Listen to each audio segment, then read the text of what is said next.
हाय friends आपको स्वागत करुच्ची study with Rinku Sahu channel friends यही क्लास रे आमे एजुकेशन और जनरल अवेयरनेस क्वेश्चन को डिस्कसन करबा 2015 मसीहा इग्नो बीडी एग्जाम रे आसिथिबा समस्त एजुकेशन और जनरल अवेयरनेस क्वेश्चन को डिस्कसन करबा एवं एही सीरीज माध्यम रे आमे 2004 मसीहा 2023 मसीहा पर्यंत समस्त एजुकेशन और जनरल अवेयरनेस क्वेश्चन को डिस्कसन करबा इग्नो बीडी एग्जाम रो आपण जे कोनोसी टीचिंग एग्जाम दउचंती ताले आ मोस्ट इंपोर्टेंट अटे प्रति एग्जाम रे एजुकेशन और जनरल अवेयरनेस रो क्वेश्चन आसुची टीचिंग एपिसोड रो एवं आपण अन्य क्लास देखिने ताले आम चैनल रो प्लेलिस्ट को जे देखि परबे प्रतिदिन क्लास करबा पय चाहते ताले चैनल को सब्सक्राइब करंतु ता सहित आम चैनल रो टेलीग्राम ग्रुप रे जॉइन नै ताले डिस्क्रिप्शन को जे जॉइन मध्ये होय परबे त आरंभ करबा 2015 मसीहा इग्नो बीडी रो समस्त एजुकेशन और जनरल अवेयरनेस रो क्वेश्चन को डिस्कसन करबा the speaker of Lok Sabha is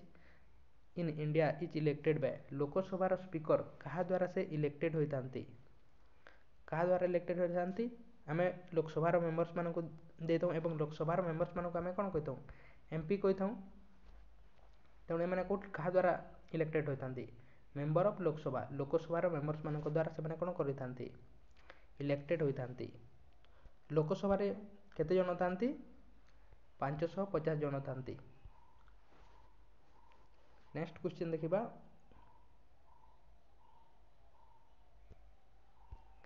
the responsibility for framing the constitution of independent India was entrusted to the हमर कॉन्स्टिट्यूशन को तैयारी करा जितला हमर इंडिपेंडेंट कॉन्स्टिट्यूशन को तैयारी करा जितला ता कहा द्वारा तैयारी करा जितला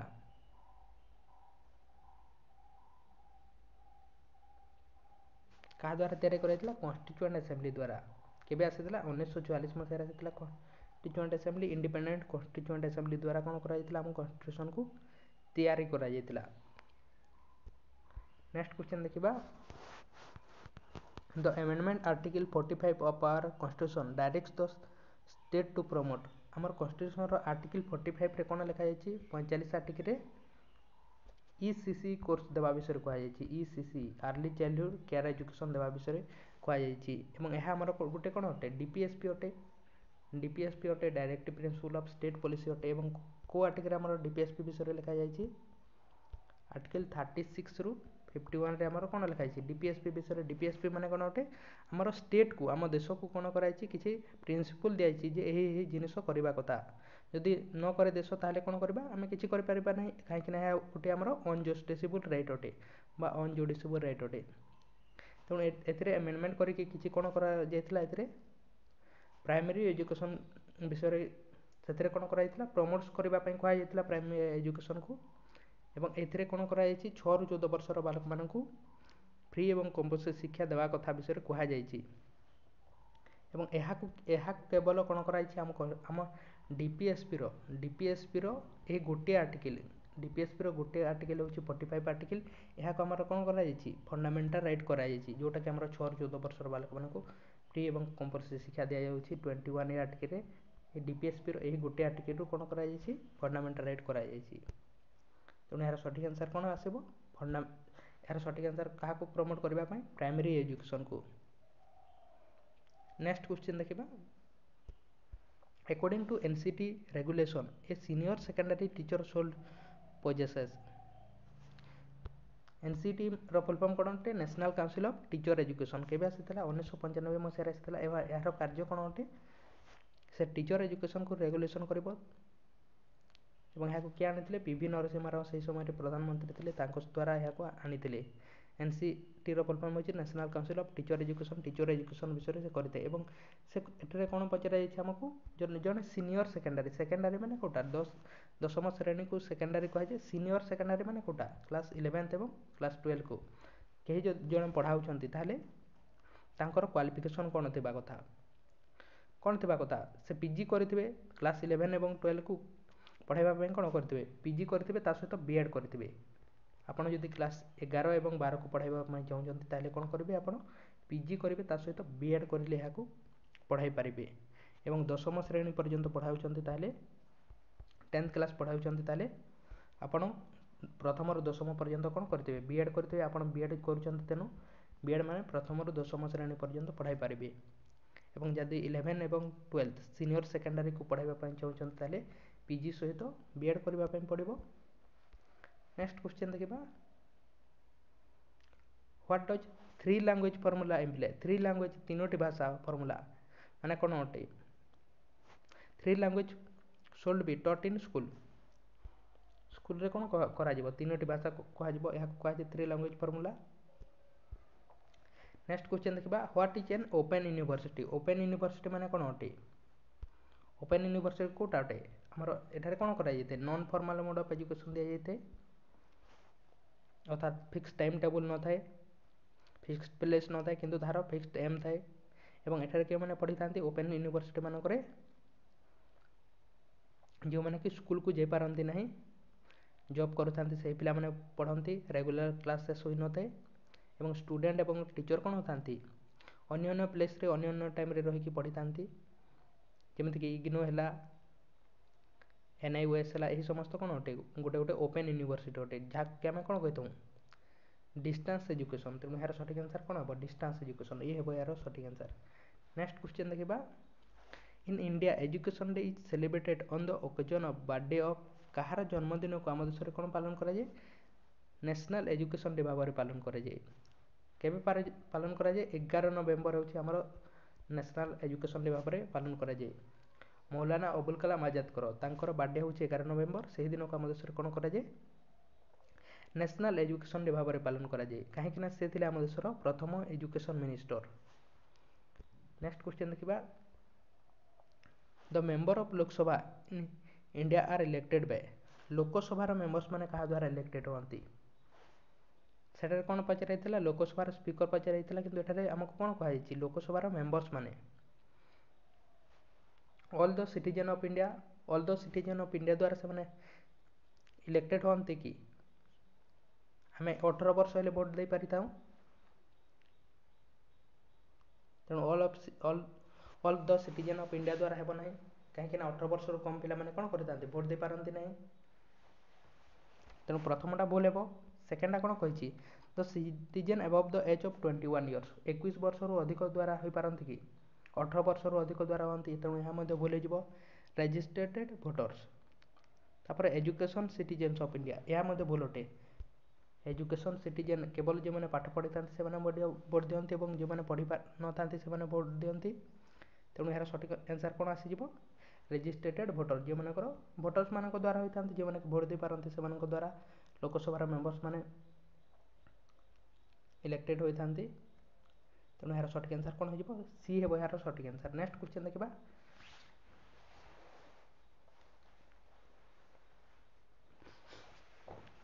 green revolution made India self sufficient in हमर ग्रीन रिवोल्यूशन एथिरे कौन करा हमें पढ़ीचे कलर रिवोल्यूशन विषय पढ़ीचे मिल्क प्रोडक्शन करा नथिला ग्रीन ट्री एवं प्लांट यह नुहे ग्रीन फॉरेस्ट नुहे यह कहीं कराइला प्रोडक्शन ऑफ फूड ग्रेन्स कराइला हमर ग्रीन रिवोल्यूशन एवं कौन कराइला व्हीट एवं राइस ना कौन आप कमेंट बॉक्स में कमेंट करूँ कौन कराइला कमेंट बॉक्स में कमेंट करूँ व्हीट ना राइस ना बोथ ना कौन कराइला ग्रीन रिवोल्यूशन यार आंसर आप कमेंट बॉक्स में कमेंट करूँ। नेक्स्ट क्वेश्चन देखा Sarva Shiksha Abhiyan M set Sarva Shiksha Abhiyan main M कौन था केबे आसाला सर्वशिक्षा अभियान 2001 मसीह आसाला सभी पढ़ु समय बढ़ु यार मेन एम कौन था यहाँ अन्य कौन कहुए यहाँ अन्य कौन कहुए समग्र शिक्षा कहुए समग्र शिक्षा अभियान कहुए अन्य नाम यार सठिक आंसर कौन हम प्रथम कौन देखिए enrolment of all girls in school समस्त गर्ल्स मान केवल था नुहे यहाँ भूल अटे सेकेंड कौन कहुई enrolment of all boys in school केवल बॉय मान नाला enrolment of all children in school ना enrolment and completion of elementary education by all children तेणु यह नुहे तेणु यार सठिक आंसर कौन हम enrolment and completion of elementary education by all children elementary माने एक प्रथम रु अष्टम पर्यंत समस्ते पढ़ाइबापी यार मेन लक्ष्य थिला। नेक्स्ट क्वेश्चन देखा the central university established in India by हमर सेंट्रल जो यूनिवर्सिटी अच्छी से समस्त କାହା ଦ୍ୱାରା ସେମାନେ ତିଆରି କରାଯାଇଥାଏ? କାହା ଦ୍ୱାରା ତିଆରି କରାଯାଇଥାଏ? ପାର୍ଲିମେଣ୍ଟରେ ଗୋଟେ ଆକ୍ଟ ପାସ୍ କରି ସେଣ୍ଟ୍ରାଲ ୟୁନିଭର୍ସିଟିକୁ ତିଆରି କରାଯାଇଥାଏ। ଏନ୍ ଆକ୍ଟ ଅଫ୍ ପାର୍ଲିମେଣ୍ଟ, ପାର୍ଲିମେଣ୍ଟରେ ଗୋଟେ ଆକ୍ଟ ପାସ୍ କରାଯାଏ ଏବଂ ସେଣ୍ଟ୍ରାଲ ୟୁନିଭର୍ସିଟି ମାନଙ୍କୁ ତିଆରି କରାଯାଏ। ନେକ୍ସଟ କ୍ୱେଶ୍ଚନ୍ ଦେଖିବା, which one of the following authority has been with the responsibility for the dress rehearsal for grievances under the RT Act 2009? ଏହି grievance କିଏ କରିଥାଏ RT Act 2009 ଅନୁସାରେ? କିଏ କରିଥାଏ? NCPCR। ନେକ୍ସଟ କ୍ୱେଶ୍ଚନ୍ ଦେଖିବା, NCPCR ଫୁଲ୍ ଫର୍ମ କମେଣ୍ଟ ବକ୍ସରେ comment କରନ୍ତୁ। Already discussion କରାଯାଇଛି। Juvenile justice act applicable for children below the age of 14 years prescribe maximum punishment of କେତେ ଦିଆଯାଇଥିଲା? maximum punishment 3 years ଦିଆଯାଇଥିଲା, 3 ବର୍ଷ। ନେକ୍ସଟ କ୍ୱେଶ୍ଚନ୍ ଦେଖିବା, the name of the Montessori is associated with, Montessori କେଉଁ education ସହିତ related ଅଟନ୍ତି ବା ସେ କେଉଁ ଏଜୁକେସନ୍ କ୍ଷେତ୍ରରେ ସେ କାର୍ଯ୍ୟ କରିଥିଲେ? କେଉଁ ଏଜୁକେସନ୍ରେ କାର୍ଯ୍ୟ କରିଥିଲେ? ସେ ପ୍ରାଇମେରୀ ଏଜୁକେସନ୍ରେ କାର୍ଯ୍ୟ କରିଥିଲେ ମଣ୍ଟେସରି। ନେକ୍ସଟ କ୍ୱେଶ୍ଚନ୍ ଦେଖିବା, the national university for educational planning ଏବଂ administration NUEPA has the responsibility to, କ'ଣ ରେସ୍ପନ୍ସିବିଲିଟି ଅଟେ କାହାର? NUEPA ର। ତାହାର ଅନ୍ୟ ନାମ କ'ଣ ଥିଲା? NIEPA ଥିଲା। ବର୍ତ୍ତମାନ ଏହାର ନେମ୍କୁ ଚେଞ୍ଜ କରି କ'ଣ କରିଦିଆଯାଇଛି? NIUEPA କରାଯାଇଛି, national university for educational planning ଏବଂ ଆଡମିନିଷ୍ଟ୍ରେସନ୍। ଏହାର କାର୍ଯ୍ୟ କ'ଣ ଅଟେ? ଏଜୁକେସନାଲ୍ ପ୍ଲାନିଂ କରିବା ହେଉଛି ଏହାର କାର୍ଯ୍ୟ ଅଟେ। NUEPA ର କେଉଁଠାରେ ପ୍ଲାନିଂ କରିଥାଏ? ଆମ ଇଣ୍ଡିଆର ତା ସହିତ ସାଉଥ୍ ଏସିଆନ୍ କଣ୍ଟ୍ରିର ସେ ଏଜୁକେସନାଲ୍ ପ୍ଲାନିଂ କରିଥାଏ। ତେଣୁ ଏହାର କାର୍ଯ୍ୟ କ'ଣ ଅଟେ ବା ତାହାର ରେସ୍ପନ୍ସିବିଲିଟି କ'ଣ ଅଟେ? Conduct research related two educational planning. Educational planning ବିଷୟରେ ସେ ରିସର୍ଚ୍ଚ କରିଥାଏ ବା ପ୍ଲାନିଂ କରିଥାଏ। କେଉଁଠାର? ଇଣ୍ଡିଆର ଏବଂ ସାଉଥ୍ ଏସିଆନ୍ କଣ୍ଟ୍ରିର। The corporational punishment in school has been prohibited by, ଆମର ଯେଉଁ ପନିଶମେଣ୍ଟ ଦିଆଯାଉଥିଲା ତାହାକୁ ପ୍ରୋହିବିଟ୍ କରାଯାଇଥିଲା। କେଉଁଠାରେ କରାଯାଇଥିଲା? କେଉଁଠାରେ କରାଯାଇଥିଲା? ରାଇଟ୍ ଟୁ ଏଜୁକେସନ୍ ଆକ୍ଟ 2009ରେ ଏହାକୁ ପ୍ରୋହିବିଟ୍ କରାଯାଇଥିଲା, ପନିଶମେଣ୍ଟ ନ ଦେବା ବିଷୟରେ କୁହାଯାଇଥିଲା। ନେକ୍ସଟ କ୍ୱେଶ୍ଚନ୍ ଦେଖିବା, Acharya Chanakya was a teacher in the Gurukul located. Acharya Chanakya କେଉଁଠାର ସେ ଶିକ୍ଷକ ଥିଲେ, ଟିଚର ଥିଲେ? କେଉଁଠାର ଥିଲେ? ତକ୍ଷଶିଳା ୟୁନିଭର୍ସିଟିର ସେ ଥିଲେ, ଟିଚର ଥିଲେ। ନେକ୍ସଟ କ୍ୱେଶ୍ଚନ୍ ଦେଖିବା, which one of the following is the major source of vitamin D? ଆମକୁ କେଉଁଠାରୁ ଭିଟାମିନ୍ ଡି ଅଧିକ ମିଳିଥାଏ? କେଉଁଠାରୁ ମିଳିଥାଏ? ସୂର୍ଯ୍ୟ କିରଣ ଆମ ବଡିରେ ପଡ଼ିବା ପରେ କ'ଣ ହୋଇଥାଏ? ଭିଟାମିନ୍ ଡି ଆମ ବଡିରେ ତିଆରି ହୋଇଥାଏ। ତେଣୁ ଏହାର ସଠିକ୍ ଆନ୍ସର୍ କ'ଣ ହେବ? ସନ୍। Scientific treatment means, scientific treatment ମାନେ କ'ଣ ଅଟେ? ସାଇଣ୍ଟିଫିକ୍ ଟ୍ରିଟମେଣ୍ଟ ମାନେ ହେଉଛି treatment to take decision on the basis of reasoning. Treatment to take decision on the basis of reasoning. Next question ଦେଖିବା, who advocated for craft centred education, art ଏବଂ craft education, basic education, Wardha ସମ୍ମିଳନୀ 1937 ମସିହାରେ। ଏହି ସମସ୍ତ କିଏ କରିଥିଲେ? Self sufficient ହେବା ପାଇଁ ଆର୍ଟ ଏବଂ କ୍ରାଫ୍ଟ ଏଜୁକେସନ୍, ୱାର୍କ ଏଜୁକେସନ୍, ଏହି ସମସ୍ତ କିଏ ଦେଇଥିଲେ? ମହାତ୍ମା ଗାନ୍ଧୀ ଦେଇଥିଲେ। ନେକ୍ସଟ କ୍ୱେଶ୍ଚନ୍ ଦେଖିବା, the declaration of state of international emergency in India in 1975 was approved by the, ଆମର 1975 ମସିହାରେ ଯେଉଁ ଏମର୍ଜେନ୍ସି ହୋଇଥିଲା ତାହାକୁ କିଏ ଆପ୍ରୁଭ୍ କରିଥିଲେ? ଏହା କ'ଣ ହୋଇଥିଲା? ଆମର ଇଣ୍ଟରନାଲ୍ ଏମର୍ଜେନ୍ସି ହୋଇଥିଲା। ଆମର ଗୋଟିଏ ଥର କେବଳ କ'ଣ ହୋଇଛି? ଇଣ୍ଟରନାଲ୍ ଏମର୍ଜେନ୍ସି ଲାଗିଛି, ଦୁଇଥର ଆମର ଏକ୍ସଟର୍ନାଲ୍ ଏମର୍ଜେନ୍ସି ଲାଗିଛି। କିନ୍ତୁ 1975 ମସିହାରେ ଯେଉଁ ଏମର୍ଜେନ୍ସି ଲାଗିଥିଲା ଏହାକୁ କିଏ ଆପ୍ରୁଭ୍ କରିଥିଲେ?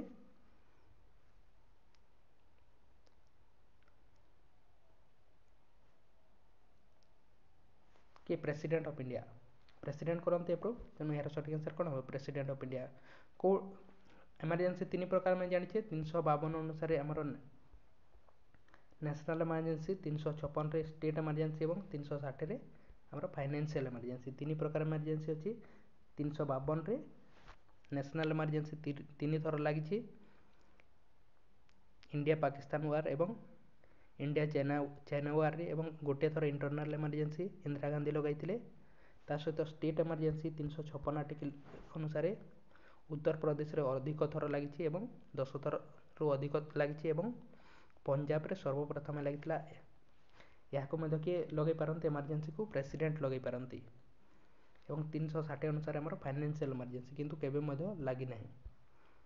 नेक्स्ट क्वेश्चन देखा who became the prime minister of India after Rajiv Gandhi in 1889 किए होते राजीव गांधी पर किए प्राइम मिनिस्टर होते वीपी सिंह होते। नेक्स्ट क्वेश्चन देखा the disease hypertension is also known as hypertension को आम अन्य कौन कहीपर क्या द्वारा होते high blood pressure.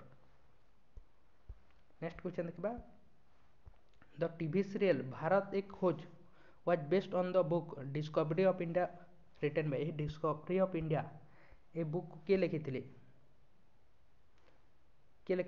Jawaharlal Nehru लिखी जवाहरलाल नेहरू लिखी डिस्कवरी ऑफ इंडिया बुक को। नेक्स्ट क्वेश्चन देखा कॉम्प्रिहेंसिव इवैल्यूएशन माने कौन अटे कॉम्प्रिहेंसिव इवैल्यूएशन माने कौन अटे evaluation in all the school subject ना evaluation of student performance in scholastic एवं को स्कोलास्टिक एरियाज ना question paper comprising all types of question ना question paper comprising question from the entire syllabus कौन है यार आंसर आपंटे आप कमेंट बॉक्स में कमेंट करूँ कौन है यार आंसर एवं आप लाइक करते लाइक करूँ चैनल को सब्सक्राइब करते करूँ टेलीग्राम ग्रुप में जॉइन होने डिस्क्रिप्शन को जाए आप जॉइन हो पारे और अन्य क्लास देखापी आप प्लेलिस्ट को जाए समस्त क्लास को देखिपारे। तेणु थैंक यू नेक्स्ट क्लास रे अन्य ईयर आम क्वेश्चन को डिस्कसन करवा।